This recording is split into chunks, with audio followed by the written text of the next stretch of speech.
أنا جيت في يوم اتكلمت عن موضوع الإنجاب، الخلفة إن أنت تخلف عيال يعني، وكان زي تساؤل يعني اللي هو هل أنت لما بتقرر إنك تتجوز وتخلف هل أنت بتفكر في الموضوع ده بجد؟ يعني هل أنت بتفكر قد إيه المسألة دي مرعبة ومخيفة جدا، إن أنت هتبقى مسؤول عن إنسان كان مش كلب ولا قطة هتقتنيها وبعد كده تبقى تديها لحد، لأ ده أنت في إنسان هيجي يعيش في هذا الكوكب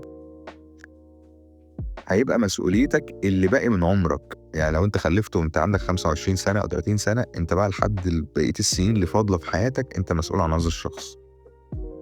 هل عمرك فكرت في هذا، يعني في هذا الامر من المنظور ده؟ فاللي كان بيدور في دماغي وقتها ان الناس اللي بتعمل كده انا كنت بشوف ان هم عادة يعني ان اللي بيعمل كده ده سوبرمان، يعني لان الموضوع ده حاجة مش سهلة ابدا ان واحد ياخد قرار انه يتجوز وبعدين يخلف. انت حرفيا انت بتقضي على حريتك في الحياة بقرار شجاع جدا، شجاع، قرار شجاع. فانت سوبرمان، بشوف ان الشخص اللي بيعمل كده سوبرمان. لحد ما اكتشفت ان لا، اللي بيعمل كده مش سوبرمان، هو اللي بيعمل كده ما فكرش في حاجه في اللي انا بقوله ده اصلا. يعني هو اتجوز وخلف عشان هذا ما يجب ان يحدث. بس ده انا اللي كنت فاكر، يعني حتى الناس كانت بتشوف ان اللي انا بقوله ده افوره مبالغه فيه، وده معناه ان اساسا ما حدش بيفكر في الكلام ده.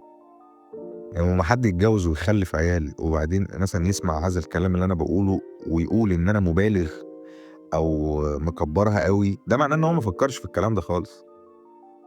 وده بيخليني اسحب وجهة نظري الخاصة بان اللي بيخلف ده سوبرمان، لان هو اساسا هو خلف وخلاص.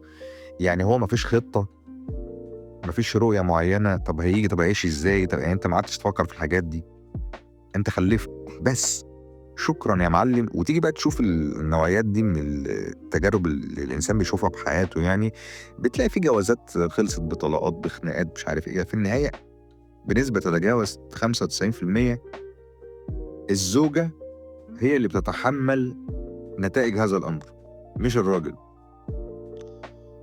فده خلاني أعيد نظر في الموضوع إن هو لأ، يعني هو أنا مكبرها فعلا. يعني إذا كان أغلب الرجالة أصلا في النهاية هو بيرمي العيل لأمه وخلاص يعني. وفي ناس أعرفهم شخصيا اللي اتجوز مرة واتنين وتلاتة وكل مرة بيخلف عادي جدا، لأن هكذا يدار الأمر. أنت بتخلف وبترمي لأمه وخلصت يا معلم. فأنت مأفورها ليه؟ أنا مأفورها ليه؟ ليه قاعد أفكر في كل التفاصيل دي يعني؟ ففي أحد يعني مرات النقاش في هذا الأمر يعني على شبكة السوشيال ميديا، يعني في كومنت اتكتب الحقيقة، يعني حد كان كاتب لي 3 ورقات فلوسكاب بيقنعني بإن قد إيه الموضوع ده مهم، لأنك مش متخيل إحساسك لما ترجع من الشغل عشان تلعب مع ابنك الصغير، عشان تهشتكه، يعني ان انت هتخلف طفل عشان الهشتكه، وهو واقف عند الحته دي كتير انك تلعب معاه ومتفاهم مشاعر الابوه. بس هو كتب كلام كتير قوي عشان يقول لي ان انا هلعب مع ابني وهشتكه. يعني انا مش عارف ده دي ممكن تبقى خطه لانسان جديد جاي لهذا العالم ازاي. انا عارف، انا في متفاهم المشاعر الانسانيه اللي ما طبيعي هتلعب معاه يعني اوكي. آه بعد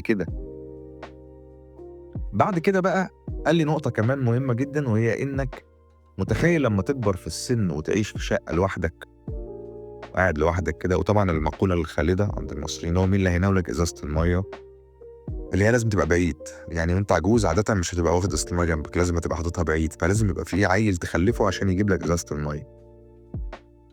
هي طبعا هتبقى حاجة حزينة إن أنت لما تكبر في السن تعيش لوحدك، بس إن أنت تجيب طفل عشان لما تكبر ياخد باله، طب ما أنت كده محور الكون. يعني إن أنت قاعد بتكتب كل الكلام ده عشان تقنعني إن أنت بتضحي من أجل إنسان آخر، وفي الآخر بتقول لي عشان لما تكبر يجيب لك، يعني يخلي باله منك لما تعجز. طب ما أنت كده بقيت أنت محور الكون، يبقى إزاي؟ يعني إزاي أنت؟ ما الموضوع فيه براجماتية، أنت بتستثمر عشان لما تعجز ما تبقاش لوحدك. يعني عايز تحسب، يعني إذا كان في حد بيخلف لهذه الأسباب كل واحد حر طبعا يعني. بس أنا اكتشفت فعلا إن أنا مبالغ، إن أنا مأفورها قوي يعني، وإن أنا فعلا المفروض إن أنا أرضخ